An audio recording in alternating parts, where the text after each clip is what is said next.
Boa noite, irmãos. Graça e paz a todos, amém? Quando sempre me perguntam, o que é a igreja, pastor? Eu não consigo ver outra imagem que não seja família. E vou te explicar isso nessa noite. Abra sua Bíblia, Mateus 6, versos de 9 a 13. E hoje eu explico, porque sempre digo que igreja para mim é família. Acho que essa mensagem servirá para eu e você entendermos a visão de Deus para as nossas vidas. Não sejam como eles, pois seu Pai sabe exatamente do que vocês precisam antes mesmo de pedirem. Portanto, orem assim. Podemos fazer juntos? Pai nosso que estás nos céus, santificado seja o teu nome. Venha o teu reino, seja feita a tua vontade na terra como no céu. Dá-nos hoje o pão nosso de cada dia. Perdoa as nossas ofensas, como também temos perdoado aqueles que nos ofendem. E não nos deixeis cair em tentação, mas livra-nos do maligno, pois teu é o reino, o poder e a glória para sempre. Amém. Santo Deus, eterno Pai, lida a tua palavra, agora vamos proclamá-la. Nós te louvamos já, ó Deus, por este culto em que já estamos edificados, ó Pai. Sabemos, ó Pai, que agora o Senhor nos conduzirá a compreendermos mais do teu bom propósito para as nossas vidas e para as nossas famílias. Por isso eu rogo a Deus que o Senhor nos dê a tua direção em nome de Jesus. Amém, Senhor. Amém. Jesus então começa a ensinar os seus discípulos e a primeira expressão que ele usa para ensinar seus discípulos a orar é Pai Nosso. Pai Nosso. E aqui para mim, então, traz uma clara evidência de que o que Deus deseja ter um relacionamento conosco, é um relacionamento filial, é um relacionamento paternal. E por isso, então, ele diz que somos chamados, e a leitura da abertura do culto nos diz, então, que ao aceitarmos Cristo Jesus, ao recebermos Cristo Jesus, ao reconhecermos Cristo Jesus como nosso único e suficiente Salvador, ele nos torna e nos dá o direito de sermos chamados filhos de Deus. Então, aí nós temos uma clara evidência de que o que Deus deseja ter de relacionamento comigo e com você, é esse relacionamento familiar. E o relacionamento que nós precisamos desenvolver uns com os outros, é um relacionamento familiar. E sempre quando me perguntam qual a imagem de igreja, igreja para mim não é um empreendimento. Igreja para mim não é um prédio. Igreja para mim é uma reunião de irmãos. É uma congregação de irmãos, de homens e mulheres que reconheceram Jesus Cristo como seu único e suficiente Salvador e que, portanto, se aproximam agora de Deus e o chamam de Pai. É assim que Jesus nos ensinou, Pai Nosso. Não é simplesmente um relacionamento com uma divindade etérea que você não vai ter proximidade com ela. Não é simplesmente um relacionamento com uma gnose, algo que você vai ter um relacionamento de amplitude de mente e de experiências. Não, é muito mais do que isso. É um relacionamento de adoção, de acolhimento. É um relacionamento do pai que, quando leva o seu filho para o primeiro dia da escola, quando vai pegá-lo na saída, ele se ajoelha, abre os braços e vê o seu filho correndo para ele. E ele abraça aquele filho. E aquela acolhida, aquele abraço, representa para mim hoje essa expectativa que Deus tem comigo e com você. O relacionamento de irmos até Ele correndo. E para mim, a expressão máxima para mim da minha paternidade com as minhas filhas foi esse momento. Tanto uma como outra. E quando foi a vez da Paulinha para ir para o primeiro dia, ela veio correndo e a irmãzinha veio atrás, e aí veio as duas e eu pude abraçá-las, e eu fiquei pensando nessa acolhida, que não era só uma filha, era a segunda filha, e eu fico pensando quantos e quantos filhos Deus está de braços abertos para receber e para acolher e para dar a eles o seu próprio nome. Nós, como brasileiros, muitas vezes nós não valorizamos o nome, nós não valorizamos a nossa identidade de hereditariedade, porque nós achamos, foi nos roubado isso, foi nos roubado da nossa existência, porque esse país foi um país escravocrata, e esse país escravocrata trouxe pessoas de lugares e roubaram deles as descendências deles. E nós somos assim, um povo que não reconhece a sua descendência, que não quer olhar para de onde veio, a história que construiu, porque você não é o que você é só por você, você é uma história de outras pessoas que sonharam por você, do seu pai, do seu avô, do seu bisavô, do seu tataravô, tanto do lado da sua mãe, como do lado do seu pai. Dá para você perceber que a história dos seus ancestrais é a história de pessoas que saíram de outros países e vieram para cá, porque eles estavam buscando uma pátria melhor, uma vida melhor, uma dignidade melhor para os seus filhos e para a sua futura geração. Será que dá para você entender isso?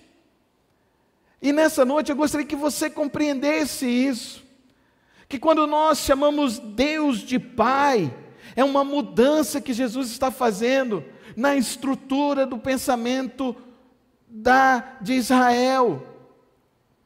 Os judeus valorizavam a sua ancestralidade mais do que nunca, até hoje, eles valorizam isso. Eles fazem gratuitamente testes de DNA para consultar as suas ancestralidades, o tanto que eles valorizam isso, porque isso é um mandamento da palavra de Deus, é um mandamento que está lá em Deuteronômio capítulo 6, ele diz isso, que o que você aprendeu, transmite aos seus filhos, ensina aos teus filhos. Mas hoje, a história muitas vezes, e principalmente nesse mundo escolarizado que a gente vive, menospreza a história da ancestralidade das nossas pessoas mais velhas. Já parou para pensar nisso? Como os jovens hoje tratam as pessoas mais velhas? Não querem sentar para ouvir as histórias de onde eles vieram? Minha mãezinha está com 92 anos, ela não consegue andar muito, mas todas as vezes que eu vou lá, é uma característica da velhice, ela conta só as histórias de 1970 para trás. De 1970 para trás, ela lembra de todos. E os episódios são pitorescos, são interessantes, que ela conta das histórias das suas avós, dos seus avós, do bisavô, que quando ela sentava para conversar, ela não entendia nada do que ele falava, porque ele era português, e ele, imagina, um português lá no interior do Mato Grosso, a minha mãe que estava começando a aprender o português brasileiro, e isso no idos de 1930, que minha mãe nasceu em 1932, imagina que tipo de português, que tipo de linguagem, e que ela tentava falar e não conseguia, e o meu avô empurrava ela, falava, você é muito burra, não vai ser nada na sua vida. Isso ela entendeu, isso ela guardou.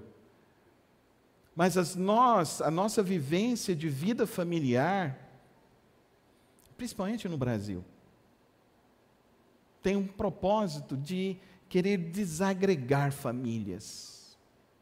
E nós, como igreja, isso eu falo desde o início da igreja, desde 1999, eu digo nesse púlpito, que a igreja é guardiã da palavra de Deus e é guardiã da família. Fala comigo. A igreja é guardiã da palavra de Deus e da família. Fala com fé agora. A igreja é a guardiã da palavra de Deus e a da família. Agora, querem desconstruir família? Querem desconstruir a Bíblia? Nós, como igreja, nós vamos permanecer naquilo que aprendemos da palavra de Deus, a luz que vem sendo transmitida de pai a filhos e às futuras gerações. Então, quando Jesus está dizendo isso, ele está fazendo um choque, porque os israelitas nem mencionavam o nome de Deus. O nome de Deus, quando aparece no Antigo Testamento, ele é escrito como um tetagrama. São 4 consoantes, sem vogais. O hebraico não tem vogal. Então, eles não sabem como pronunciar. Então, a tentativa é Iavé, mas não se sabe se é realmente Iavé ou Jeová. Não se sabe ao certo. Isso se perdeu ao longo de toda a história, porque todas as vezes que eles iam ler a Bíblia, eles não falavam o nome de Deus. Inclusive nas sinagogas, e só o sumo sacerdote poderia falar isso na festa de Páscoa. Tanto que era sério isso. Agora Jesus chega para ensinar os seus discípulos. Quem são os seus discípulos? São todos judeus, são todos israelitas. E ele fala o quê? Pai Nosso. A oração agora mudou. O Deus que para eles era tão distante, tão difícil de se acessar, com tanto respeito, agora Jesus os chama de Pai Nosso. E é tão interessante essa expressão, queridos irmãos, que Jesus vai mencionar 70 vezes nos 4 evangelhos. Ele chama a Deus de Pai. 70 vezes. E ele vai mencionar 2 vezes eu sou, que é como Abraão, como Deus se apresentou a Abraão. Eu vou em nome de quem? Abraão perguntou. Moisés perguntou. Eu vou em nome de quem? Moisés perguntou. E Jesus disse, você vai no nome do eu sou me enviou. E nós temos então esse tratado que está na Torá, que são os 5 primeiros livros da Bíblia, escrito por Moisés, e que nos traz referência então a esse Deus, o eu sou. E Jesus vai usar essa expressão 2 vezes no Novo Testamento, e agora 70 vezes ele se refere a Deus como Pai. Qual que é o sentido disso, irmãos? O sentido para mim, mais profundo disso, é esse sentido de que o nosso relacionamento com Deus é um relacionamento que precisa ser próximo, íntimo, um relacionamento como é um relacionamento familiar. E no relacionamento familiar, como que é o seu relacionamento familiar com os seus filhos? Como que nós aprendemos a ser gente? É em casa, não é isso? As primeiras lições, quem vai ensinar são os pais.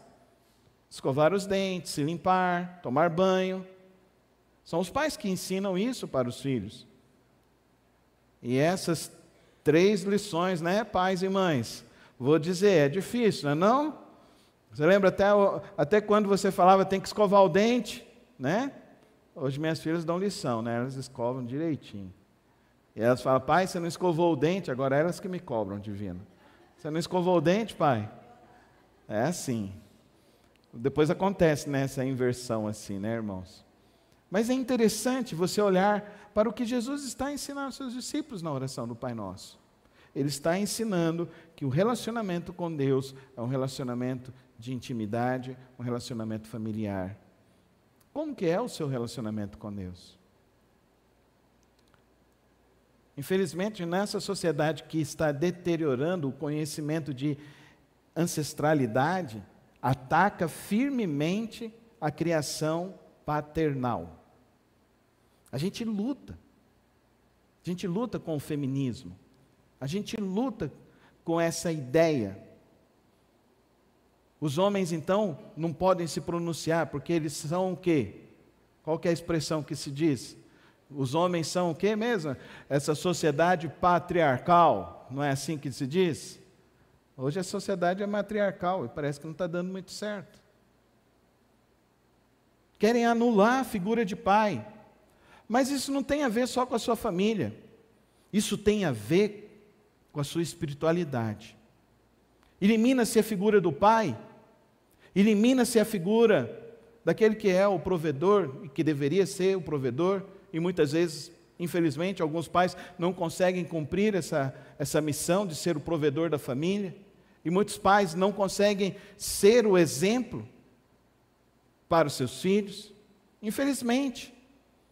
Mas isso não é o padrão dentro da igreja. As igrejas não são assim. Pelo menos as igrejas às quais eu convivi e vivi na minha experiência de vida, o que eu sempre aprendi vieram desses homens mais velhos, mais experientes, responsáveis, cumprindo com as suas obrigações dentro da igreja, dentro da família. Só que agora, já percebeu?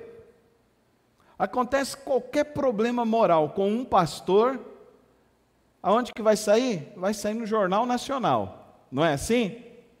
Que é pastor, que é crente, vai no Jornal Nacional. Das outras religiões não aparece.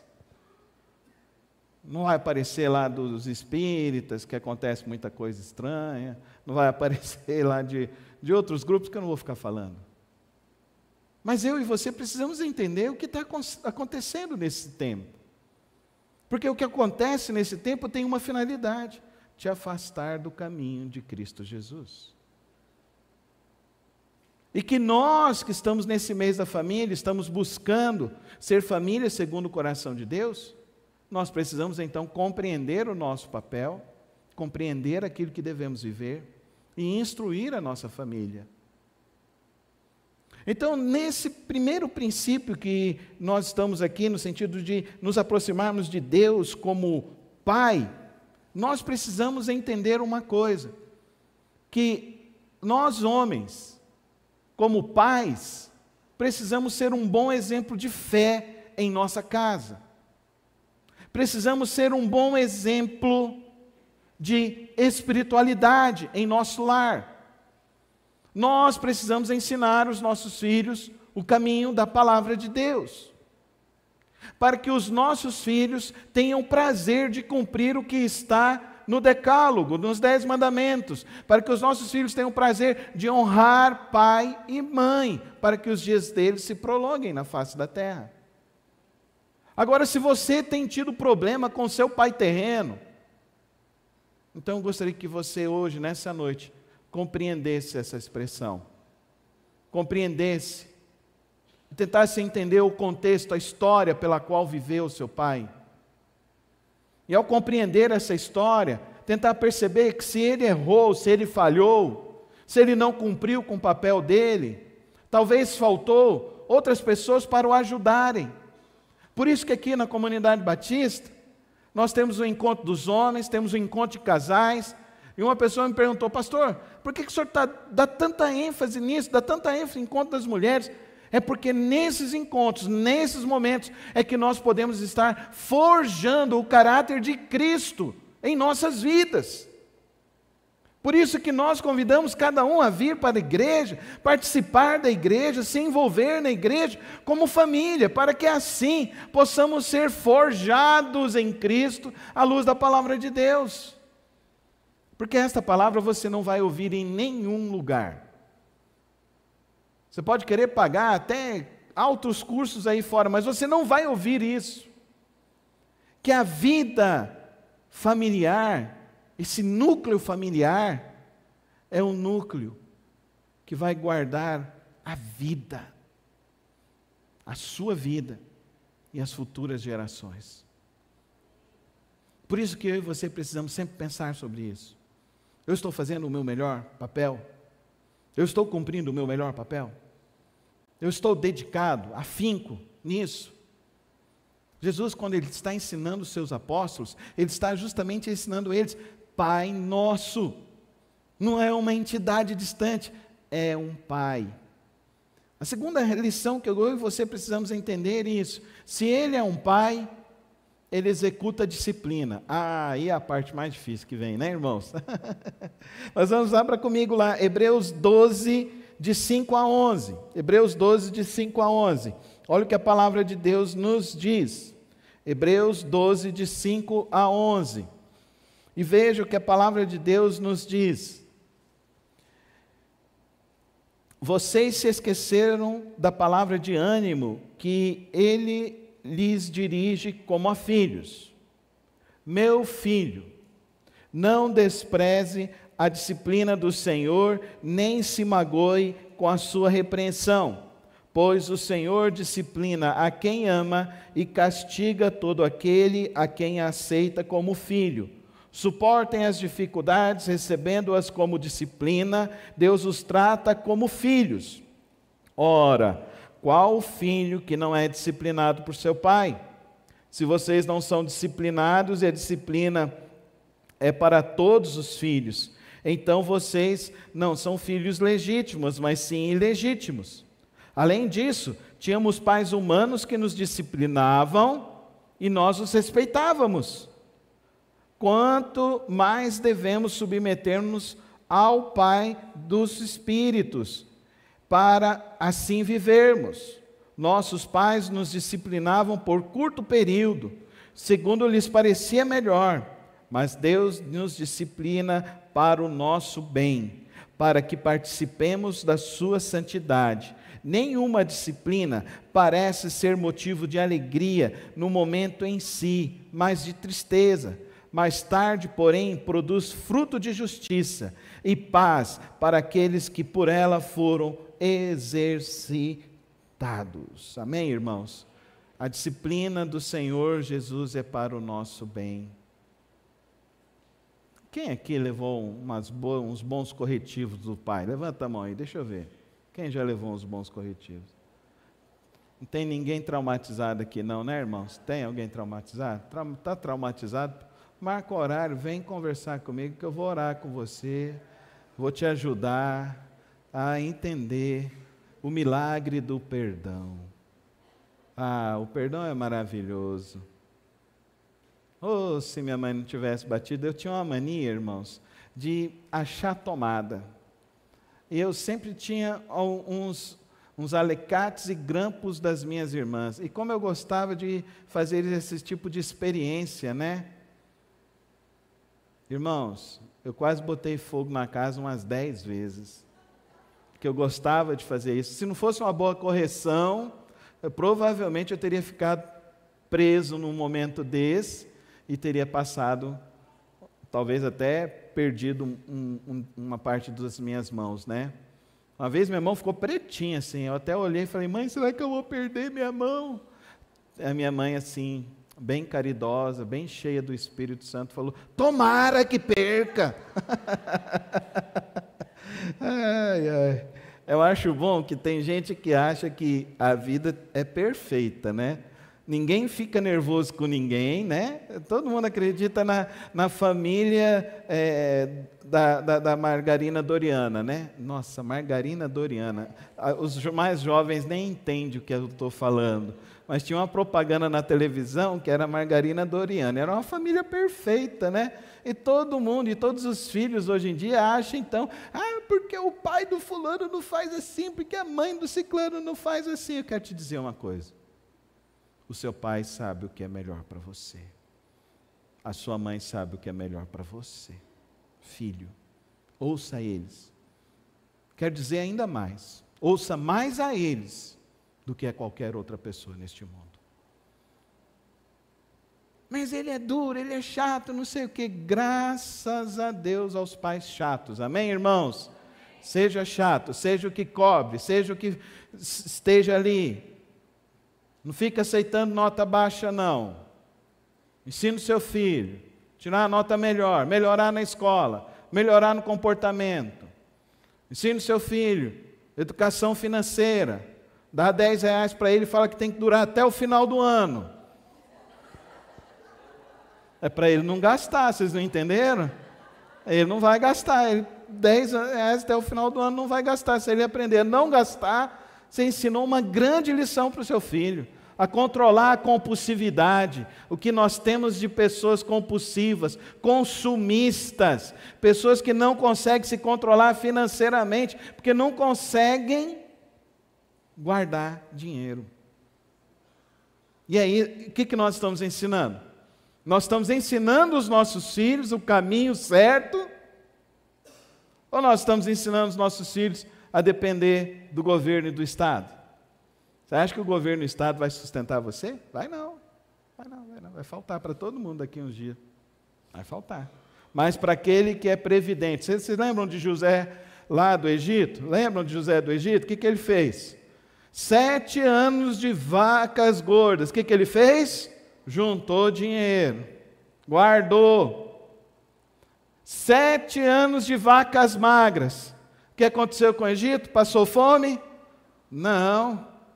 Vocês sabem que isso é registrado na história, que a extensão do Egito quintuplicou nos 5 anos de vacas magras. Quintuplicou. Sabe por quê? As pessoas não tinham nem mais o que vender. José falava, então dá o seu terreno. E eles tinham o alimento, e o Egito ficou com o terreno. Veio a vaca melhor, o Egito estava bem, cresceu e expandiu. Dá para você entender o que é disciplina? Está ganhando bem hoje, querido? Guarda metade do que você está ganhando. Você já viveu com menos, com certeza. Já viveu com menos? Guarda. Você não sabe o que vai acontecer no dia do amanhã. E a gente não sabe. E ninguém sabe. E toma cuidado no que você guarda, porque teve um presidente alguns anos atrás que foi lá e pegou a poupança de todo mundo. Esse país, qualquer coisa pode acontecer, irmãos. Qualquer coisa pode acontecer. Então, o que eu e você precisamos aprender? Nós precisamos aprender que o nosso Deus nos ensina por meio da disciplina. Momentos difíceis, todos nós vamos atravessar. Vamos tirar lições com eles. Não vamos deixar criar marcas de rancor, de raiva. Não vamos... Lembre-se de uma outra coisa também, a disciplina vem para você não desanimar, para você se fortalecer. Estava até conversando ali com o Glênio, né, que antes, ele falou, pastor, voltei a malhar e tal, mas e de manhã é ruim, mas depois que vai, fica bom, fica melhor. A disciplina hoje vai te ajudar a você obter sua liberdade amanhã. E tudo isso começa nas pequenas coisas, na sua vida de oração, na vida de palavra, na sua vida familiar, do culto doméstico no seu lar, da sua busca diante de Deus, da sua disciplina de vir à igreja, da sua disciplina de aprender a controlar a sua vida financeira. Não viver nesse consumismo desvairado que a gente vive. Esse consumismo só quer que você se endivide. E você se endividando, você se torna o quê? O que a palavra de Deus fala? Quando você pede emprestado, você se torna escravo. Lembra que eu falei do início? Que o nosso país foi um país escravocrata, que acabou com a história das pessoas? Pessoas sem memória, sem história, sem família, são fáceis de serem subjugadas por qualquer tipo de poder. Por isso que o povo de Israel passou por tudo o que passou. Você já parou para pensar nisso? O povo de Israel passou por tudo o que passou, ao longo de tantas e tantas histórias, tantos impérios, perseguiram eles, tornaram eles escravos, mas eles continuam sendo a nação que mais abençoa as outras nações. Você já parou para imaginar que 47 nobéis de física, de medicina, vêm desse povo? Você tem um aparelhinho aí, né? Que ele é desenvolvido por Israel. Você já parou para imaginar que hoje, nesses aparelhos que tem de ultrassom, de imagens que são feitas, ressonância, tudo isso começou lá com essas pessoas, os judeus. E você acha que eles confiam em Estado? Vamos aprender com eles. Vamos aprender a cultivar famílias fortes. Vamos aprender a perceber as virtudes da nossa ancestralidade. Vamos aprender a ter um relacionamento com Deus como um pai. E entender, se tivermos que passar por uma disciplina, por um momento difícil em nossas vidas, Deus é Jeová Jireh, amém, irmãos? Ele é o Deus da providência, Ele é o Deus da provisão, amém, irmãos? Não foi o que nós cantamos? E a última lição nesta noite, queridos irmãos, na paternidade de Deus encontramos o valor da própria paternidade. Queridos, essa semana eu recebi um informe da Associação Billy Graham que o neto do nosso querido pastor Billy Graham fez uma conferência. E nessa conferência, mais de 25 mil pessoas se converteram aos pés do Senhor Jesus Cristo. E eles olharam para isso e tiraram as fotos e as filmagens. Há conversões de jovens, de adultos, de pessoas, todas indo à frente, se ajoelhando e se entregando aos pés do Senhor Jesus. O que Deus quer para mim e para você como povo de Deus? O que Deus quer para nós como famílias nesse tempo que vivemos no século 21? Deus quer ser o nosso Pai, o nosso referencial como Pai para as nossas famílias. E eu coloco o exemplo da família Billy Graham para que nós possamos entender que Deus está respondendo às orações que aquele pai fez. Não o Billy Graham, mas o Sr. Graham, o pai de Billy Graham. Que ele fez a seguinte oração: Deus, que a minha família venha impactar este mundo com o teu evangelho. Veio o filho Billy Graham, o neto Frank Graham foi um dos conselheiros do Senado americano. E agora vem o neto de Billy Graham. E eu quero citar uma frase aqui de Billy Graham. Num dos seus e-mails, trouxe a importância sobre o coração paterno de Deus. A pergunta: por que a Bíblia se refere a Deus em termos masculinos? Não tem só uma resposta. Foi a maneira que Deus escolheu para se revelar a nós. A Bíblia não se refere a Deus com características sexuais. Coerentemente, porém, ela o descreve como sendo do gênero masculino. Embora o Senhor reúna em si tanto qualidades masculinas quanto femininas, Ele optou por revelar-se enfatizando qualidades masculinas como paternidade, proteção, orientação e força. Eis algumas metáforas que a Bíblia utiliza para descrevê-lo: rei, pai, juiz, esposo, Senhor, Deus e Pai do nosso Senhor Jesus Cristo. Há pessoas que gostariam de ofuscar essa ênfase em algumas das modernas traduções da Bíblia, mas isso é muito perigoso, alterar a forma que Deus escolheu para se revelar. Com toda certeza, não é a intenção de Deus diminuir as mulheres, uma vez que homens e mulheres foram feitos à sua imagem e, portanto, têm valor igual perante Ele. Permanece, porém, o fato de que Ele é Pai, não mãe. Mesmo na encarnação, escolheu vir a nós como homem, Jesus Cristo.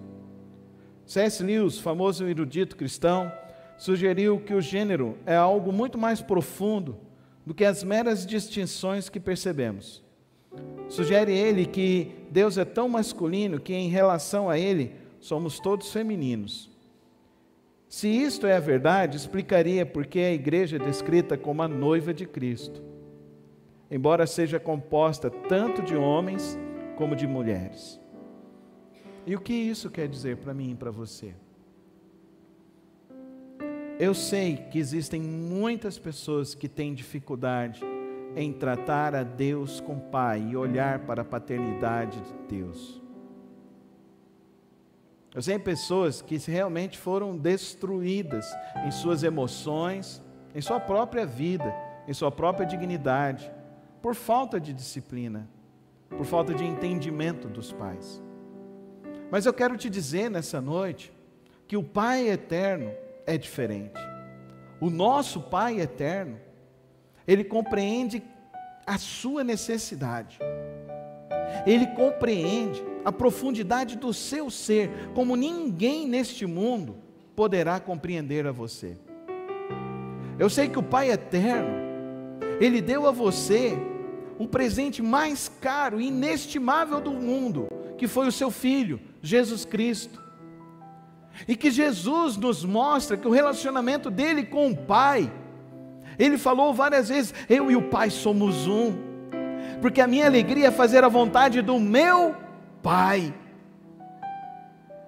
Então, quando Jesus vem e nos mostra isso, e nós precisamos ter esse entendimento, igreja, povo de Deus. Tem muita gente querendo brincar com coisas de gênero. O nosso Deus é perfeito, Ele nos fez na direção certa, no propósito certo. Ele criou homem e mulher para que pudessem viver uma plenitude de vida, uma experiência de vida tão grande, tão maravilhosa, que somente o Pai eterno poderia nos levar a compreender isso. E Jesus veio e nos mostrou isso, que podemos receber de Deus uma graça para nos curar, uma graça para nos transformar, uma graça para nos capacitar a perdoar.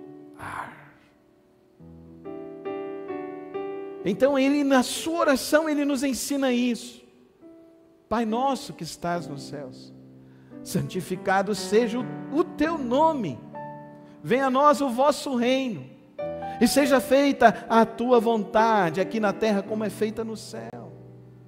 O pão nosso de cada dia nos dai hoje. Ajuda-nos a perdoar a quem nos ofendeu. Você não consegue perdoar o seu pai? O Pai Celeste vai te capacitar com o Santo Espírito a perdoar. Peça a Ele. E comece então a desfrutar um relacionamento novo, profundo, digno com o Pai Celeste, com o Pai Eterno, com o nosso Deus, o nosso Pai, o teu Pai.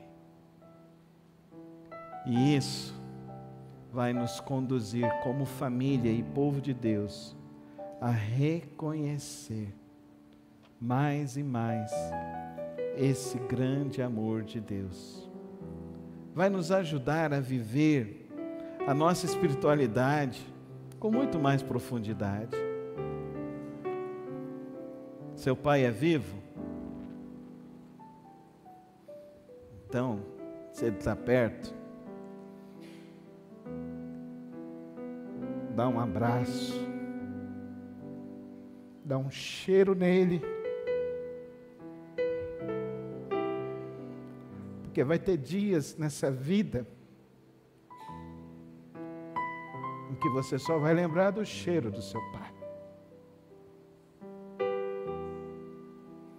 Se ele está vivo, honre-o, como a palavra de Deus te ensina. Mas ele fez tanta coisa, não importa.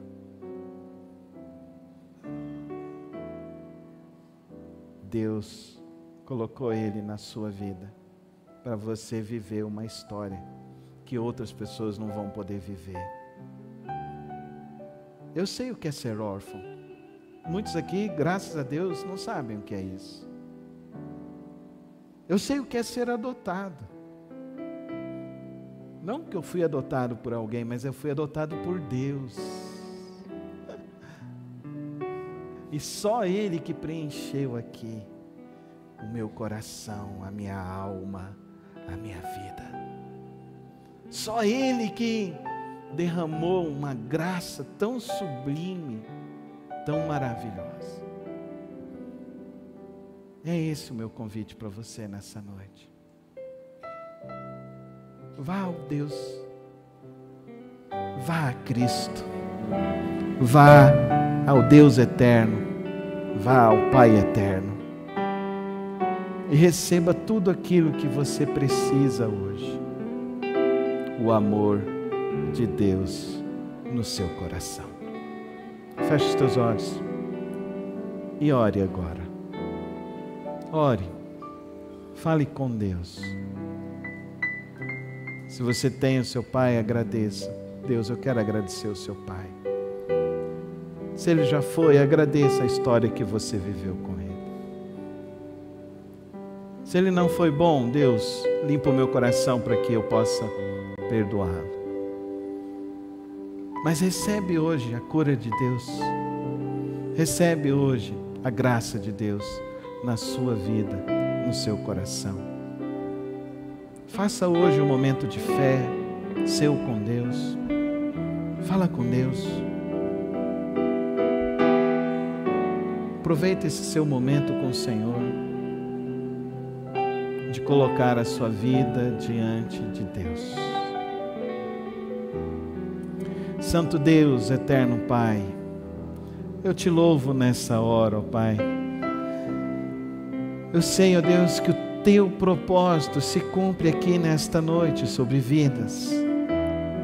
Eu sei, ó Deus, que o teu Espírito está incomodando, abrindo corações. Eu sei, ó Deus, que hoje o Senhor está gerando fé em vidas. E por isso eu rogo, ó Deus, que o Senhor venha conduzir, ó Deus, os corações a experimentarem a verdadeira cura, o verdadeiro milagre, a verdadeira salvação. A experimentarem, ó Deus, da Tua graça em suas vidas. Venha, ó Pai querido, curar as feridas da alma. Venha, ó Deus, nos levar, ó Deus, a entender este plano que o Senhor tem para a nossa família, esta vontade, esse desejo que o Senhor tem de relacionamento íntimo e paternal e próximo. Ó Deus, vem trazer entendimento para aqueles, ó Deus, que não estão compreendendo os momentos difíceis da vida, mas que hoje, ó Deus, possam ir diante do Senhor e ser fortalecidos em sua vida, experimentar, ó Deus, dessa graça que potencializa, dessa graça que nos move, dessa graça que nos redime. Ó Deus, aqueles corações que ainda se mantêm incrédulos, ó Deus, vem, ó Deus, hoje mostrar essa fagulha desse Teu amor tão maravilhoso, tão profundo, tão significativo. Ó Pai querido, nós queremos hoje também como igreja, como Teu povo, como Tua família, nós queremos, ó Deus, deixar o nosso legado de homens e mulheres que vão viver o Teu reino, que vão propagar a Tua palavra. Pai, hoje eu oro, ó Deus, como o patriarca Graham orou, ó Deus, que os nossos filhos venham levar a Tua palavra aos lugares mais longínquos, que os nossos filhos venham levar o Teu reino para outras vidas em todos os lugares da face da terra. Eu oro, ó Deus, para que o Senhor levante em nós, em nosso meio, homens cheios do Teu Espírito, mulheres cheios do Teu Espírito, homens, ó Deus, cheios de coragem, mulheres, ó Deus, cheias, ó Deus, da vontade, ó Deus, de servir ao Senhor. E que o Senhor venha, ó Deus, realmente gerar, ó Deus, um povo que Te ama, um povo que Te adora, um povo que vive para o Teu reino, que vive para a Tua glória, que vive, ó Deus, cumprindo a Tua vontade na terra.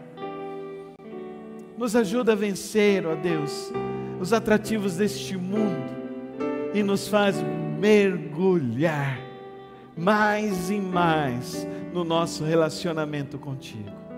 É assim que eu oro ao Senhor, no precioso nome de Cristo Jesus. Amém e amém.